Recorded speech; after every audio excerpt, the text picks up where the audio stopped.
Hi everyone! So this would now be Thursday, January 30th, and we remain snowed or iced in. So what I thought we could do is maybe do a couple more, just two, okay? And I'll give you a couple more homework problems to try. Hopefully I'll see you again soon because I really don't like making you have to work through this on your own. But I'm not going to go on again about the schedule we have to keep. I know you're tired of hearing that. So what I thought we could do is pick up where we left off. Remember on Wednesday you walked through the first three practice problems, examples, in lesson 3.8. So I thought today maybe we could just do numbers 4 and 5. Okay? We'll just stick to those two. They're both cost type of questions, so I thought that might be a good one to kind of, group those two together. Okay? So let's scroll through this stuff. I thought I had saved all this. There's 3, 4. Hopefully I gave myself 2. I did. Oh, good. Okay. All right. So we're shocked. You might remember number 3 was a farmer problem. So now we have a different farmer. He also wants to fence in a 60,000 square foot plot in a rectangular shape. But now it's going to be along a straight highway. And the fence along the highway costs more than the fence for the other 3 sides. The fence along the highway costs $10 a foot, while the other 3 sides fencing costs only $5 per foot. So the question is, how much of each type of fence will have to be used in order to minimize expenses, the cost?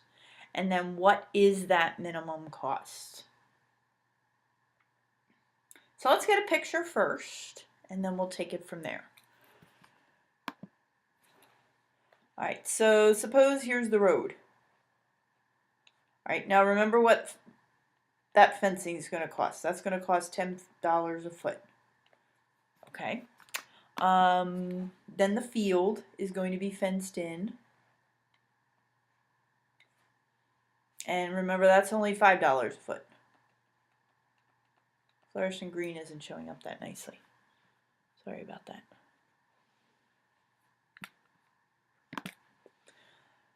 So if you think about the steps, we have our diagram. We might as well put some variables to it. Let's be really boring. We'll do X and Y. All right, so that takes care of the diagram part. So remember, the next thing we want to do is establish what it is we're trying to minimize or maximize, and then get an equation that's going to reflect that.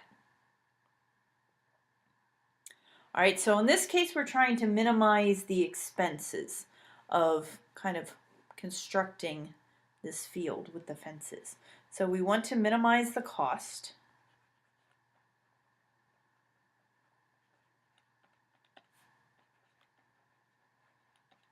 So I might as well call that C for cost. All right, so I left the picture poking out there for a reason.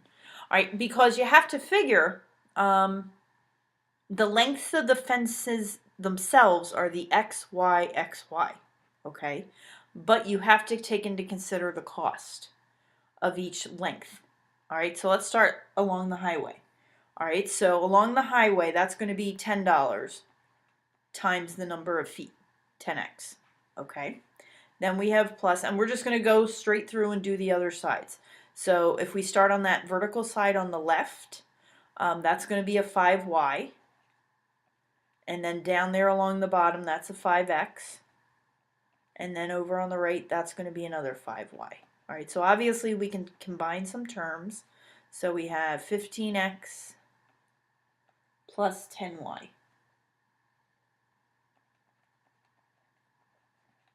All right, so that becomes our primary equation, the equation that we want to minimize. Now, again, as we saw yesterday, we can't have 2 different variables there on the right side. So we are going to need a secondary equation in this case. And that secondary equation is going to come from the area. Remember that the field had to be 60,000 square feet, similar to how we had it yesterday. So we're going to set it up the same way. All right, so we know area is x times y, and that has to be 60,000. So it's up to you whether you want to solve for x or y. I'm just going to go ahead and solve it for y. All right, so I'm going to take that and put it in there. So if I rewrite what I have,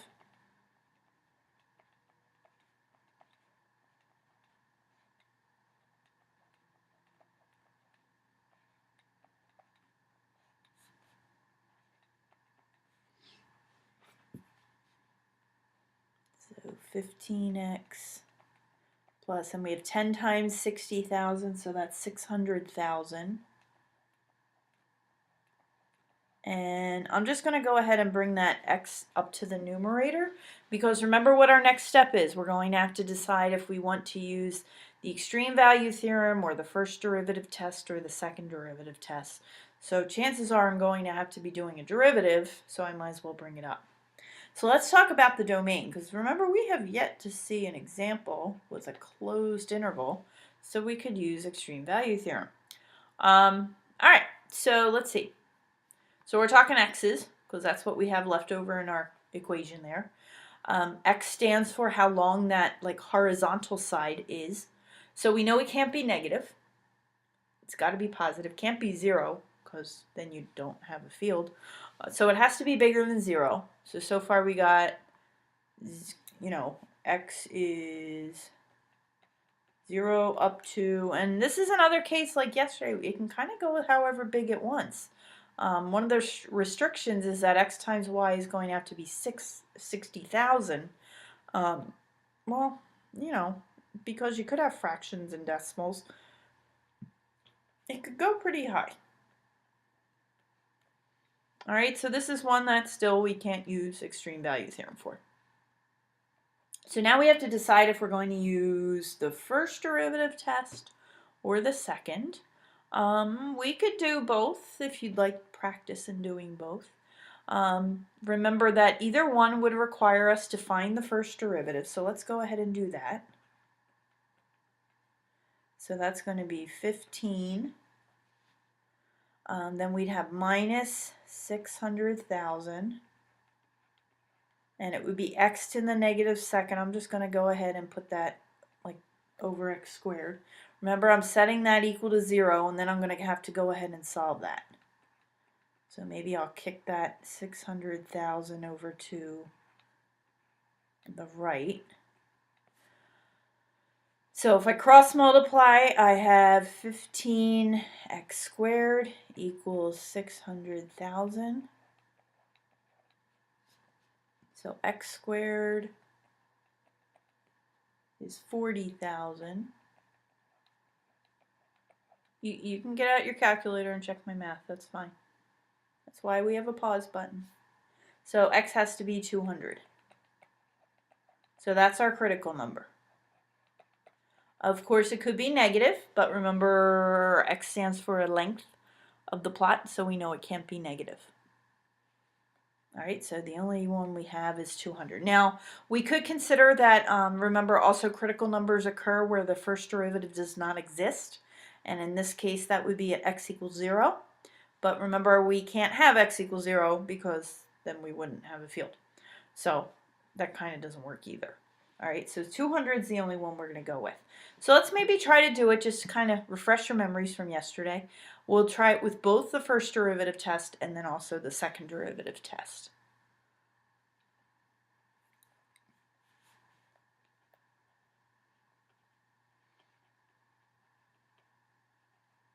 So remember, first derivative test is the one for which we're doing a number line analysis.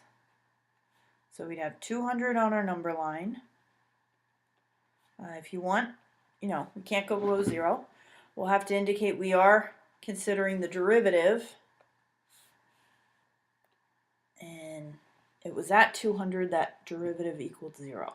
So if you take a peek back at your first derivative, right here. All right, we're substituting into there. All right, so if we substitute in something in between 0 and 200, you do get a negative answer. Try it on your calculator, okay? If you do something a little bit bigger than 200, you're going to get a positive. So since our first derivative is changing negative to positive, that means the original cost function would be changing from decreasing to increasing, and that's how we get a relative minimum. All right, so remember what the question was. The question was how to configure this field to minimize the overall cost, including the cost for the fence itself. All right, so what this tells us is, let me see if I can type it out. Might be easier. Might be really tiny. So we want to use 200 feet of fence. That would be parallel to the highway. And then we have to go find y. All right, so remember what we talked about yesterday. The easiest way to find the other variable, go back to your secondary equation. Remember we had x times y equals 60,000. Well, now we know x is 200. All right, to do the math, that means y has to be 300.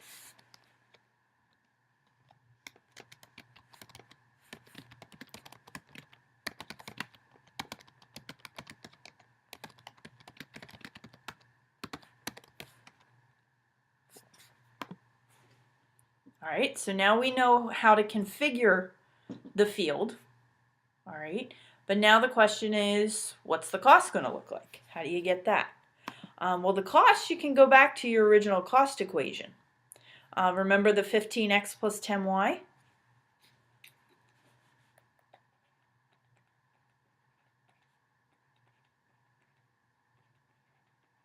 All right, so we'd have 15 times 200 plus 10 times 300. So let's see, that's 3,000 and 3,000, so $6,000.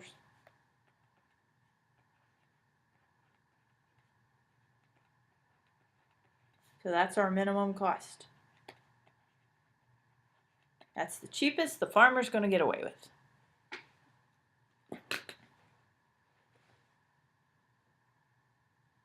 All right, so let's take a look at it with the second derivative test, just for comparison.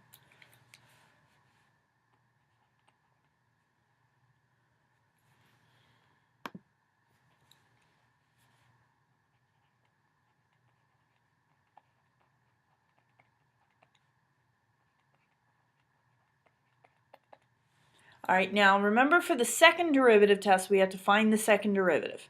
All right, so let me see if I can kind of keep that peak in there. So when we go to find our second derivative, well, derivative of 15 is going to be 0. So that's gone. You have to think of that as 600, here, let me write it up here. 600,000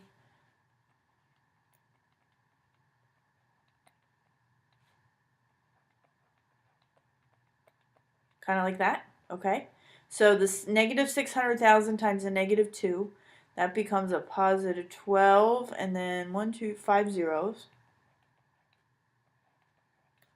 And now it's x to the negative 3, so I'm going to just put it like that. Okay.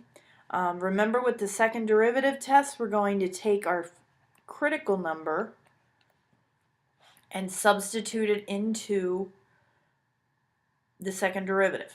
All right, and you can kind of tell just by looking at it that if we have 1,200,000 over 200 cubed, that's definitely going to be a positive number. All right, which is really the only thing we're worried about. So since that, remember, second derivative tells us about concavity. Since the second derivative at that point is positive, we know it's concave up. That's why we know there's a relative min at x equals 200. All right, and then really from there, pretty much all the same. All right, so it's really just that one part in establishing, proving whether you have a maximum or a minimum there.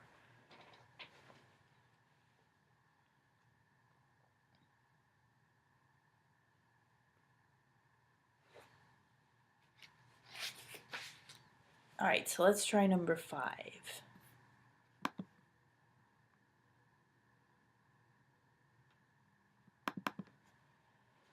So, landscape architect plans to enclose a 3,000 square foot rectangular region in a botanical garden. She will use shrubs costing $25 a foot along 3 sides and fencing that costs $10 a foot along the 4th side. Find the minimum total cost. So we have shrubbery and we have fencing. Okay. So the fencing. How come my color's not changing? Weird.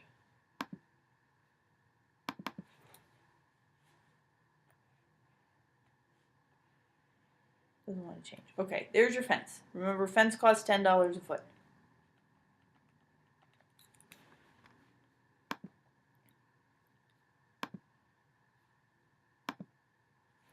All right, now the other sides, that's where the shrubbery is going to go. Sorry, it didn't want to change color on me. I don't know why. That's only $25 a foot, or more. It's $25 a foot. All right, so actually our picture is going to look a lot like what we did before.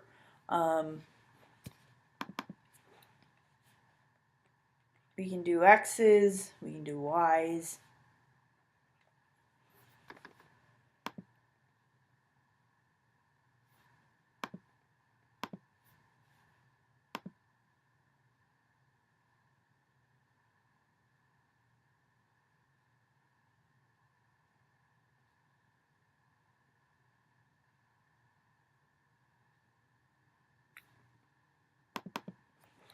So let's get our equation. Okay, so it's another cost equation. It's going to look very, very similar to the other one. So let's start with the fencing side. So that's going to be 10x. And then we have, if you consider the side on the far left, that's going to be 25y. Then down along the bottom, that's going to be a 25x. And then along the far right vertical side, that's going to be 25y. So we have 35x plus 50y.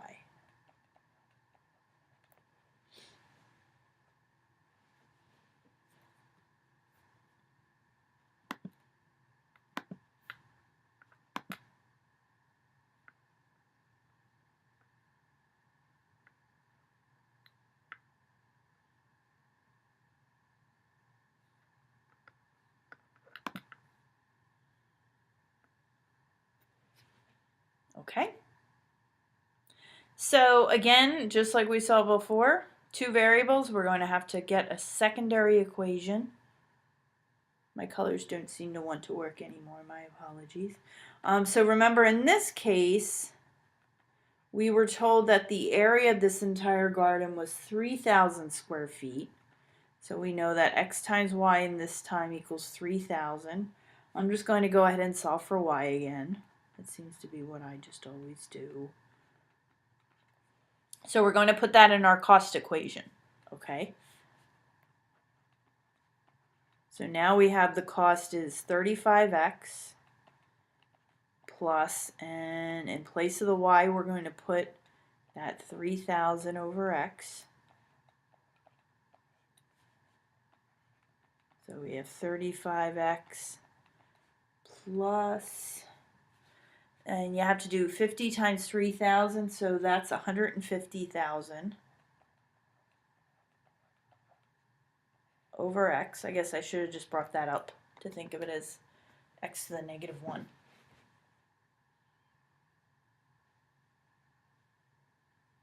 All right, so let's go ahead and do our derivative, and then we can decide how you might want to do it in terms of, we can think about the domain. The domain is really going to be the same as before. We know x has to be a positive value, so x is going to be open on 0 up through infinity. So once again, we kind of can't use the extreme value theorem. So finding our derivative, now you have to remember this is going to be 150,000 x to the negative 1. So this is going to become minus 150,000. It would be x to the negative 2. I'm just going to go ahead and put that over x squared. And we need that equal to 0, and we'll go ahead and solve it.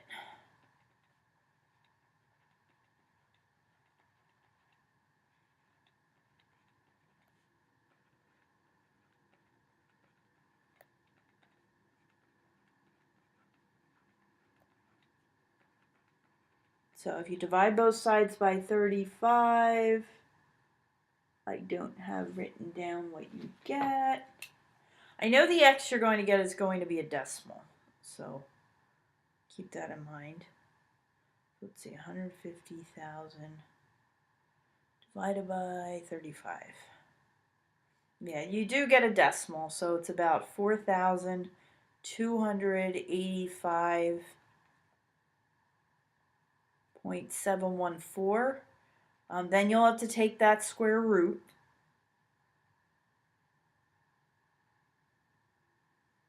And you should get 65.465. Now, we're going to want to store that because chances are we're going to need it. So pick a letter. I'm just going to call it A.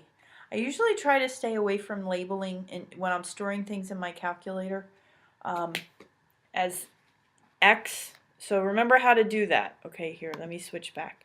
So remember we were doing 150,000 divided by 35. Okay, that's that 4,000 number. Then I'm going to take the square root of that.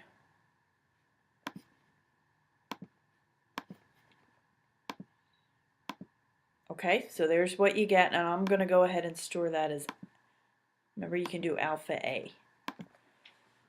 Okay, as we've seen, and I know I've said this before, they've been getting really good on the AP exam at rigging the problem so that if you don't use the stored value, you really don't come out with the right answer in the end.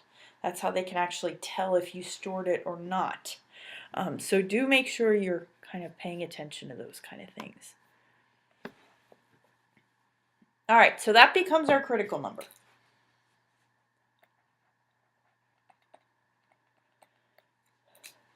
All right, so from there again, you have a choice as to how you want to do it.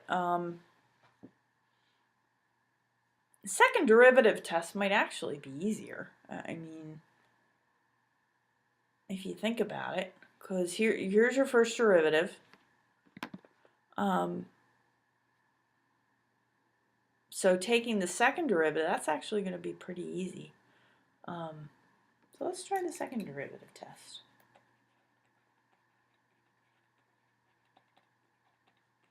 I can write down again what the first derivative was. All right, so remember the first derivative was 35 minus 150,000, and it would become x to the negative second, okay? So when we do the second derivative, obviously the derivative of 35 is just, 0. When you do the negative 150,000 times a negative 2, that's going to be a negative or a positive 30, then 1, 2, 3, 4. So 300,000. And it's x to the negative third. So I'm just going to go ahead and put that down in the denominator. So we're evaluating that second derivative at that 65.465 number.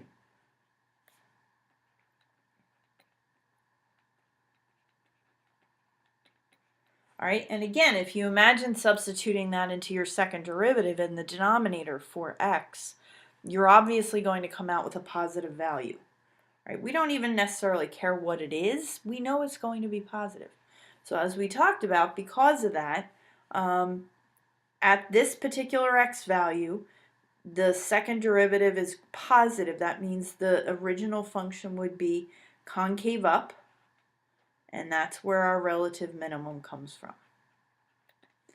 All right, so we've now determined and proven that it is at the 65.465 feet that we have a relative minimum. Now the question was, what was the minimum total cost? All right, so now what we know is that our X value is 65.465. All right, we're going to need Y. Okay, so let me go back to the calculator. All right, now remember it was X times Y was 3,000. So I could do 3,000, divide that by the A value that I had stored as the 65.465. So there's my Y value, 45. And I'm going to go ahead and store that as B. Okay, so that's 45.826. Let me go write that down.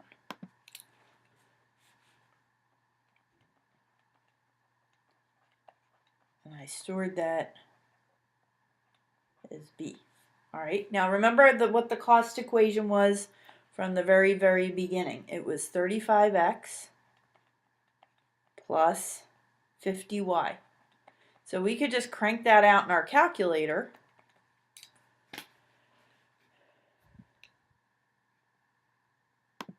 So we'd have, let me get rid of this. So 35 times A plus 50 times Y, that's the B. So there's our minimum cost, $4,582.58.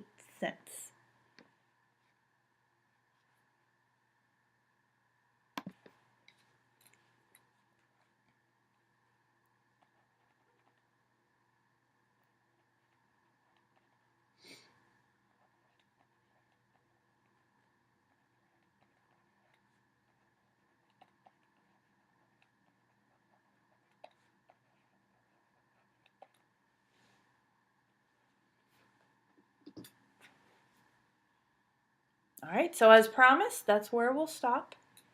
For homework, it's the same pages. So if you'd kindly just give these a try, we'll just check them when we get back, whenever that might be. If you have any questions and you want to send me, what you did so far, if you have any questions, please feel free to do that. So it's the same pages as yesterday. And it's number 10, 11. 10 is like a geometry one.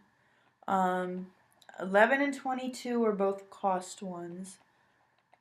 24, that's a volume one, I think. Okay, so just do those 4. As I said, if you have any questions, feel free to email me. But thank you once again for taking the time to watch these. Please know it is appreciated. It really is. Hopefully, my hope is later on you'll be glad you did, because we won't have to rush through things so much. So that's what my hope is. All right, so hopefully I'll be seeing you soon. Obviously, quizzes whenever we're back in school, so whenever that might be. But hope you're staying warm, enjoying your little time off, and I'll talk to you soon. Bye.